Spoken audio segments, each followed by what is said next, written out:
Radio Mali, il est 13h à 100, la même heure à Sikasso à Mankourani. C'est l'heure de votre journal de la mi-journée.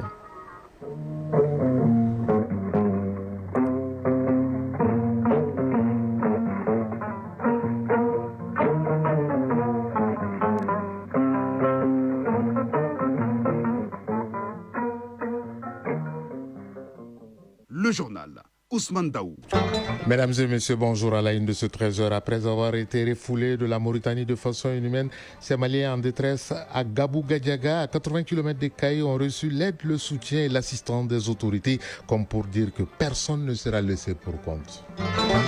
À Saint, le commissariat à la sécurité alimentaire, à travers le programme spécial d'aide aux associations et aux fondations, fait œuvre utile à l'endroit des personnes en situation de précarité, aux organisations leur apportant 60 000 tonnes de vivres. À Sikasso, fini les tracasseries des femmes enceintes de Dogoni grâce à l'association Bamiria et celle des ressortissants de la localité. En plus de la construction d'une nouvelle maternité, le centre de santé a reçu une ambulance qui a coûté 10 millions de francs CFA. Hors du Mali, en Côte d'Ivoire, rien ne va plus entre le gouvernement et les enseignants en grève. L'État a brandi l'épée de la radiation et les grévistes sont figés sur leur position. Ce lundi 7 avril sera commémoré pour la 31e fois le génocide perpétré contre les Tutsis en 1994 au Rwanda et elle va durer 100 jours.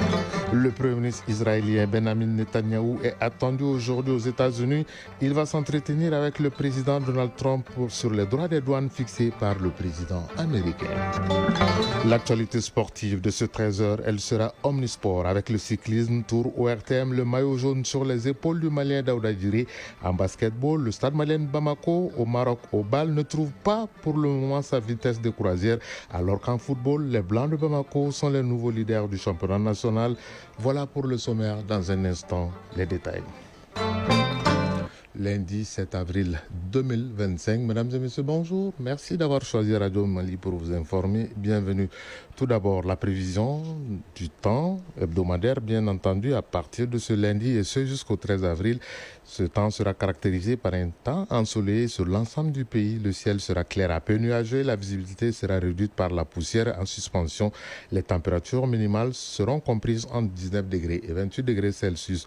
Les plus basses seront observées dans la région de Kidal. Nous vous informons aussi que la hausse des températures va continuer sur l'ensemble du territoire national ainsi les températures maximales seront comprises entre 37 degrés Celsius et 47 degrés Celsius. Les plus fortes températures sont prévues dans les régions de Caille, Gao, Nara et Menaka. Par contre, certaines localités du pays recevront de la pluie au cours de la semaine, plus précisément entre mardi et jeudi. Ces averses seront observées dans le district de Bamako et les régions de Sikasso, Bougouni, Djouila, Kita et Koulikoro. Ça émane de Mali Météo. Autre nouvelle dans ce journal, tradition respectée pour le premier lundi du mois, montée des couleurs aujourd'hui au palais de Koulouba sous l'égide du général d'armée, le président de la transition, Assimi Goïta. Même exercice au niveau de la primature avec le général de division Abdoulaye Maïga. Cette montée des couleurs s'inscrit dans le but de cultiver davantage l'esprit de patriotisme et de montrer que le Mali est un et indivisible. Parlons à présent d'un titre de ce 13h. Une mission du ministère des Maliens établie à l'extérieur de l'intégration africaine était à Gabou Gadiaga, dans la commune rurale de Soni, région de Caille. L'objet de la mission est d'apporter une aide financière à nos compatriotes refoulés de la Mauritanie pour leur retour dans leur localité d'origine, Baraïma Dao. Apporter un appui financier et logistique pour faciliter le retour des migrants refoulés, renforcer la collaboration avec les autorités locales et les partenaires humanitaires pour assurer un retour sécurisé et un suivi régulier des refoulements, échanger avec les migrants afin d'identifier leurs besoins, c'est l'objet de cette visite de la délégation du ministère des Maliens établis à l'extérieur et de l'intégration africaine à Gabou Gadiaga, situé à 80 km de Caille, dans la commune rurale de Soni. Gabou Gadiaga est un village connu pour son hospitalité légendaire. Mohamed Ag Matou, chargé des missions au ministère des Maliens établis à l'extérieur et de l'intégration africaine. Votre accueil fraternel et digne réservé à nos compatriotes expulsés honore notre pays. Depuis le début du mois de mars 2025 à ce jour, près de 3000 de nos compatriotes ont été refoulés de la Mauritanie, souvent dans des conditions particulièrement difficiles. Face à cette crise humanitaire, l'État malien a agi avec détermination et responsabilité. Barka Fofana, responsable du centre d'accueil et d'orientation des migrants de Caille. Après la fête, précisément le 4e jour, pendant qu'on s'attendait à 100 personnes, on a d'abord enregistré 180, après 177, après 141. Pendant que la Mauritanie avait annoncé seulement 100 personnes, franchement, on a dit que c'était trop. Du coup, le département a diligenté l'envoi d'une autre mission à Khabou pour venir échanger avec les jeunes Maliens, voir concrètement avec eux comment ils peuvent retourner dans leurs localités respectives. Ils ont été quand même reconnaissants vis-à-vis de Khabou. Khabou aussi a mis le paquet. Les autres partenaires, notamment l'État, à travers le gouverneur, a pu aussi les accompagner dans cette dynamique-là. Notons que le chef de village de Gabou Gadjaga, au nom de la communauté, a remis une parcelle d'1 hectare à l'État malien en vue de la construction d'une infrastructure pour accueillir les migrants. Kai, Brahima Daou, Lassana Keita pour l'ORTM. Hassan, le commissariat à la sécurité alimentaire a procédé au lancement de la 3e phase du programme social d'aide aux associations et fondations PESAF 3. Ce sont 50 organisations qui ont bénéficié de cette aide multiforme dans la 15e région du pays. L'activité a été soutenue par la remise symbolique d'une aide d'urgence de 60 000 tonnes aux personnes en situation de précarité et de vulnérabilité. En marge de ces activités, le commissaire à la sécurité alimentaire s'est rendu au magasin de l'OPAM pour s'imprégner du stock disponible dans la région. Depuis, Drissa Kone nous appelle. Le programme d'aide spéciale aux associations et fondations à travers le Mali, PESAF, a été mis en place en 2023 par l'association Femmes Leadership et Développement Durable, AFLED.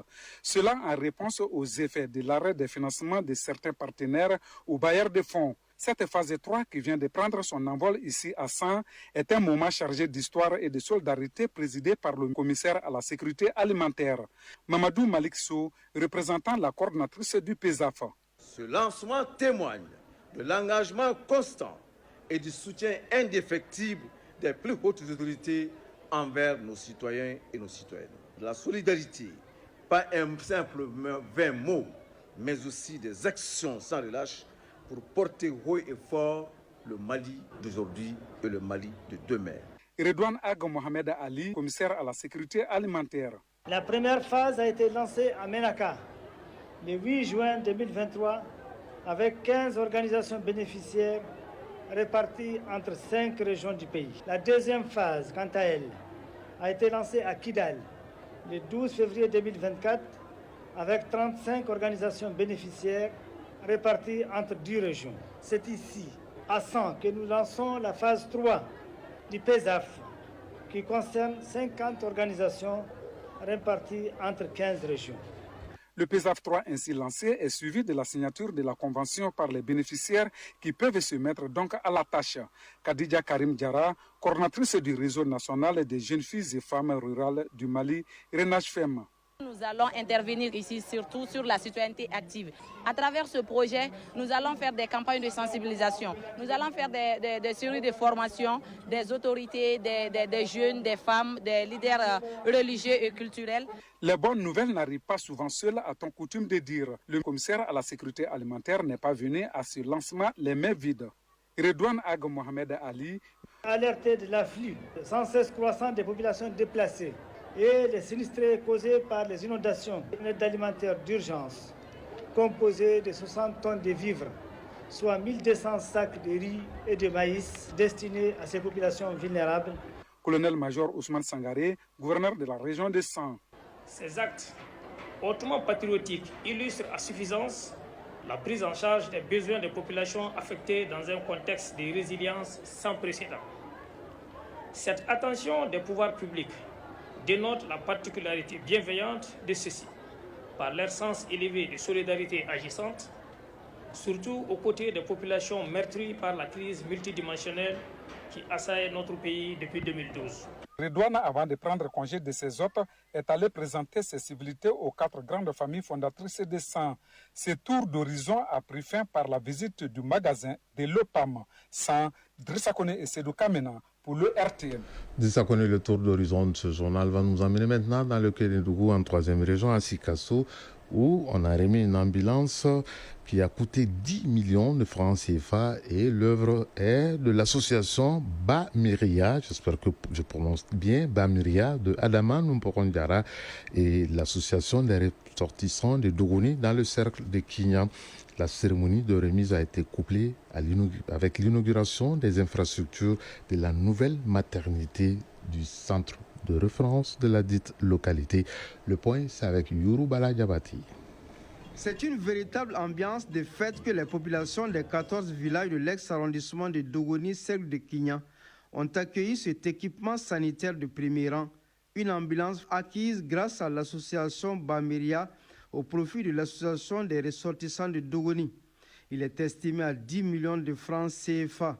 Mamadou Bolozogola, président par intérim de l'association des ressortissants de Dogoni. C'est l'ensemble des ressortissants de la commune rurale de Dogoni ont trouvé cette ambulance par le biais de l'association Bamiria, un donateur du nom de Adama Numpokondiara.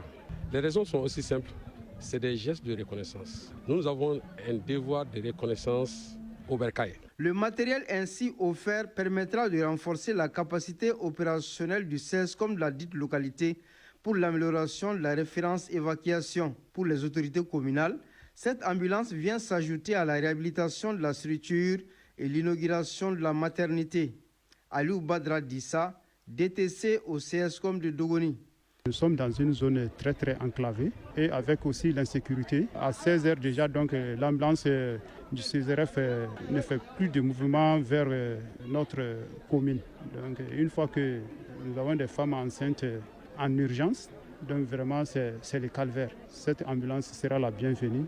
Draman Damile, maire de la commune rurale de Dogoni. Nous avions un appel à l'endroit de nos populations. Nous leur demandons de nous appuyer à présent. L'ambulance est obtenue, mais il y a beaucoup de choses à réaliser encore. Parce que nous avons beaucoup de difficultés ici. Il y a eu beaucoup d'inondations dans les champs. Il y a un manque de céréales dans la commune. Cette action de solidarité de l'association Bamiria s'inscrit dans une dynamique nationale visant à renforcer les infrastructures sanitaires et à réduire la mortalité maternelle et néonatale. La cérémonie a pris fin par la remise des clés de l'ambulance aux responsables sanitaires, suivi de l'inauguration et la visite guidée des infrastructures, le tout couronné par des manifestations folkloriques. Sigasso, Yourou Bala Diabaté et Suleiman Bamba pour l'ORTM. 13h10, actualité hors du pays. En Côte d'Ivoire, la tension reste tendue entre les autorités et les enseignants. Le gouvernement a exigé la reprise des cours ce lundi 7 avril dans tous les établissements scolaires, malgré l'appel des syndicats à une grève à compter justement de ce lundi qui va s'étendre à demain mardi. Selon le ministère de la fonction publique, tout enseignant qui n'est pas à son poste sera considéré comme démissionnaire. Les syndicats réclament une prime d'incitation trimestrielle de 150 000 à 400 000 francs CFA pour tous les enseignants du pays, a rappelé que la grève dure depuis plus de 6 mois. Au Rwanda, c'est l'anniversaire aujourd'hui, 7 avril, du 31e, la commémoration du 31e anniversaire du génocide perpétré contre les Tutsis en 1994. Cette célébration va durer 100 jours pour rendre hommage aux plus de 800 000 victimes des massacres commis. Les rescapés vont prier pour les disparus et pour trouver la force de traverser cette triste période de l'histoire de leur pays. En République démocratique du Congo, 32 personnes ont perdu la vie dans les inondations de ce week-end à Kinshasa, la capitale. Plusieurs quartiers sont toujours inondés d'ailleurs. Par ailleurs, le président angolais et président en exercice de l'Union africaine, João Lourenço, a proposé samedi que le président togolais Faure Gnassingbé soit le nouveau médiateur dans le conflit entre la RDC et le mouvement M23. En Égypte, le président français Emmanuel Macron est en visite d'État de 2 jours. Au menu des échanges, il sera question de cessez-le-feu à Gaza et la nécessité d'une solution politique entre Palestiniens et Israéliens. Paris et Riyad prévoient de coprésider une conférence de l'Organisation des Nations Unies en juin prochain pour encourager une solution à 2 États. Justement, aux États-Unis, le Premier ministre israélien Benjamin Netanyahou est attendu ce lundi pour s'entretenir avec le président américain Donald Trump. Au cours des échanges, il sera question des droits de douane pour l'ensemble des pays du monde et le dossier iranien. Il sera également le premier dirigeant à venir plaider sa cause face à Donald Trump depuis cette décision du président américain. Il est l'heure du sport.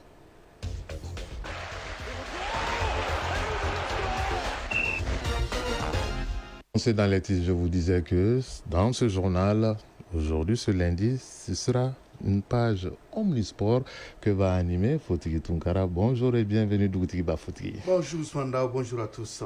L'événement du week-end, c'était bien, notamment hier, ce Grand Prix cycliste ORTM, la première édition, a tenu toutes ses promesses. Oui, remporté par les Maliens d'Ordadjiré devant les Burkinabés Nassirou Sorgo et Tiemouko Diallo du Mali.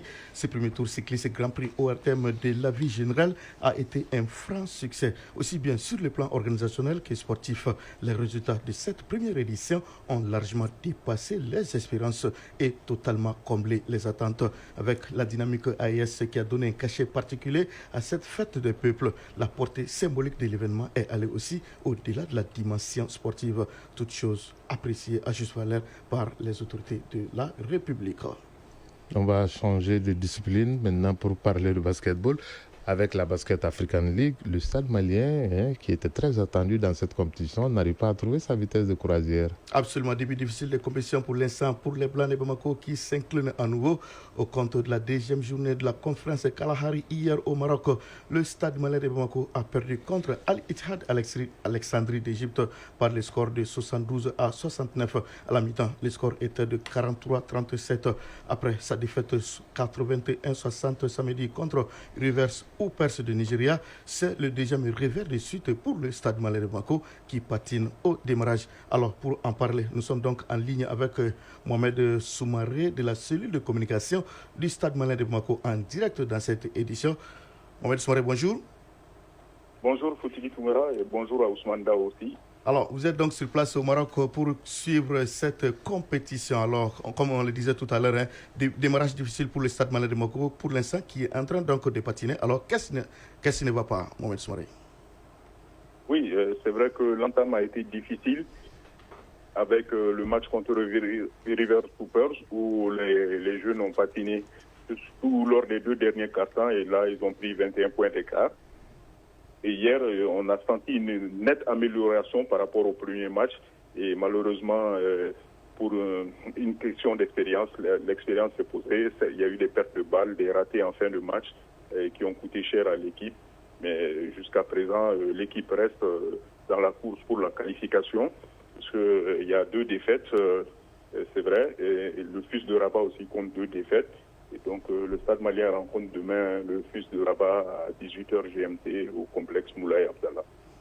Alors, malgré les renforts de taille décrochés donc par le Stade malien de Bamako, on le voit, ça piétine pour l'instant. Alors, est-ce qu'il reste encore des chances de qualification pour le Stade malien de Bamako avec ce tournoi qui, si je ne me trompe pas, va se jouer en aller-retour? Oui, c'est vrai que ça va se jouer en aller-retour. La phase aller prend fin demain. Il reste 4 matchs. Donc là, rien n'est fait encore. Le Stade malien a la possibilité d'accrocher l'une des 2 places qualificatives ou encore, au pire des cas, la place de meilleur 3e. Puisque vous savez qu'il y a 3 conférences. La conférence du Kalahari qui se joue actuellement et celle du Sahara qui va se jouer à Dakar et du Nil au Rwanda. Et les 2 meilleurs 3e des 3 conférences se qualifieront aussi pour la phase finale.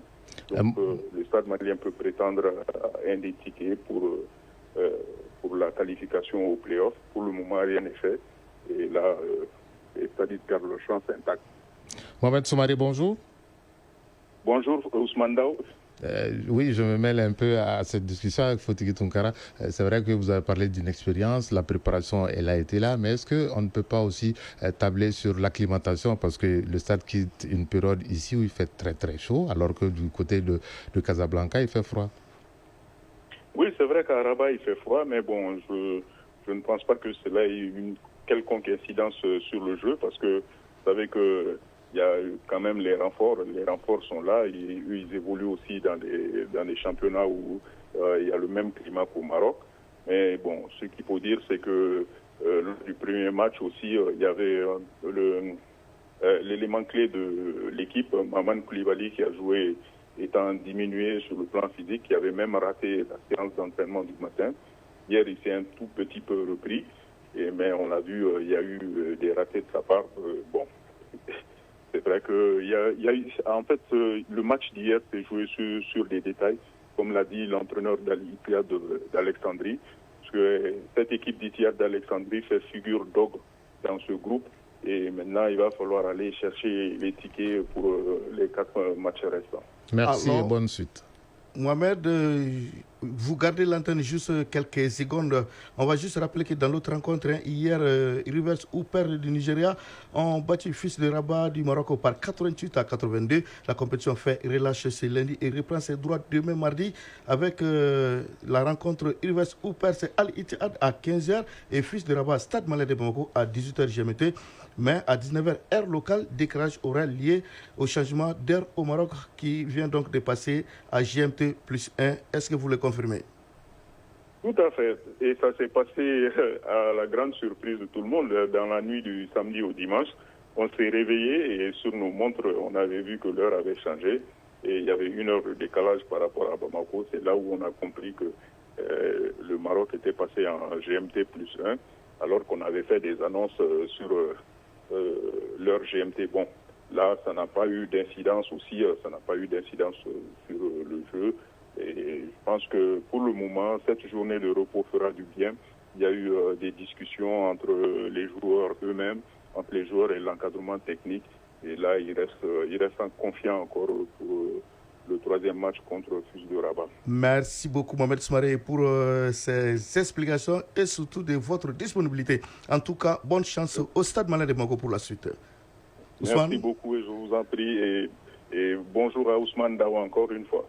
Merci beaucoup. C'était là donc Mohamed Soumaré, l'un de nos consultants et membre de la cellule de communication du Stade Malais de Bamako. Il était en direct dans cette édition de Rabat au Maroc. On va rester au Maroc cette fois-ci pour parler de football avec la Coupe d'Afrique des cadets. Le Mali affronte la Côte d'Ivoire aujourd'hui à partir de 16h. Oui, cette 3e journée de groupe de la CAN des moins de 17 ans sera donc marquée par le duel Mali-Côte d'Ivoire. Le coup d'envoi est prévu à 16h, comme vous le dites. En dehors du prestige, c'est un match presque sans enjeu pour le Mali, déjà qualifié pour les quarts de finale et le prochain mondial de la catégorie. Dans l'autre rencontre du groupe de l'Angola jouera contre la Centrafrique. Ces 2 matchs vont se jouer en simultané à partir de 16h en seconde heure à 19h précisément. Le Sénégal sera opposé à la Somalie. La Gambie sera face à la Tunisie. Ces 2 rencontres du groupe C se jouent également en simultané à 19h. Hier, le Burkina Faso a réalisé le 3-sur-3 dans la poule B en s'imposant devant l'Afrique du Sud 2-0. Malgré cette défaite, l'Afrique du Sud va donc accompagner le Burkina Faso en quart de finale. Dans l'autre match de ce groupe, le Cameroun s'est incliné devant l'Égypte 2-1. 3e avec 3 points. L'Égypte patiente dans l'espoir de figurer parmi les 2 meilleurs 3e pour une possible qualification au Mondial 2025 au Qatar. Alors, dans la poule A, le Maroc a disposé de la Tanzanie 3-0. La Zambie a dominé l'Ouganda 2-1 avec respectivement 7 points chacun. Le Maroc et la Zambie sont donc qualifiés pour les quarts de finale. L'Ouganda reste en stand-by pour une éventuelle possibilité de qualification pour le mondial. Toujours dans les compétitions africaines de la CAF, Ligue des Champions. On va jouer les quarts de finale de retour demain. Oui, 3 matchs sont au programme demain soir à 19h. L'Espérance sportive de Tunisie recevra Mamelodi Sundowns d'Afrique du Sud à l'aller la semaine dernière. Le score était d'1-0 pour Mamelodi Sundowns. Les phares du Rabat du Maroc accueilleront Pyramide FC d'Égypte. Score à l'aller 4-1 pour Pyramide. Al-Hilal d'Omdurman du Soudan sera l'hôte du National Al-Ali d'Égypte. Score à l'aller 1-0 pour Al-Ali. Mercredi, Orlando Pirates d'Afrique du Sud offrira son hospitalité au Mouroudia Club d'Algérie. Score à l'aller 1-0 pour Orlando. Ce même mercredi se jouent les quarts de finale et retour de la Coupe de la Confédération avec à l'affiche Simba SC de Tanzanie, Al-Masri d'Égypte à 13h, aller 2-0 pour Al-Masri. Zamalek d'Égypte, Stellenbosch d'Afrique du Sud à 16h, aller 0-0. Et Renaissance sportive de Berkane, ASEC Mimosa de Côte d'Ivoire à 19h, aller 1-0 pour Berkane. Et USM Alger, CS Constantine d'Algérie à 19h, aller 1 but partout. On va parler d'une autre Ligue des Champions, cette fois-ci de la Coupe aux Grandes Oreilles en Europe, où on va également jouer les 2 premiers quarts de finale aller. Oui, ces 2 matchs se jouent à 19h. Le Bayern Munich recevra l'Inter Milan, Arsenal recevra le Real Madrid. Les 2 autres quarts de finale aller se disputent mercredi à 19h. Le FC Barcelone accueillera Dortmund, le PSG recevra Aston Villa.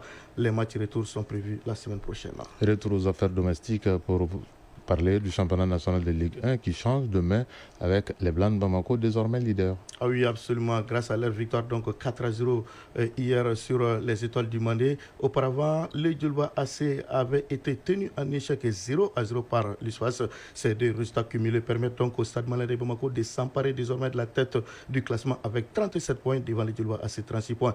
Cette 17e journée s'avère comme l'un des tournants de la saison avec ces changements de cap et surtout l'inversion des places entre le leader et son dauphin.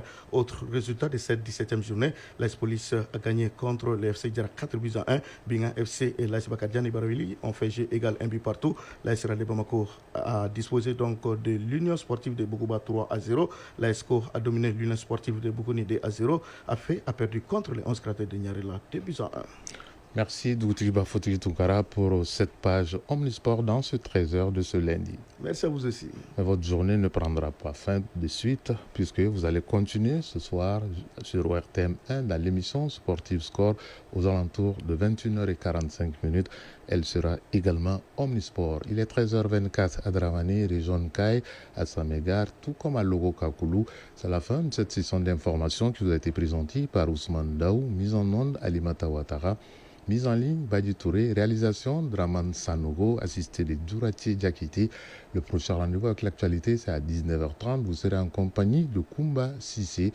Gardez vos positions d'écoute dans un instant, les avis et communiqués.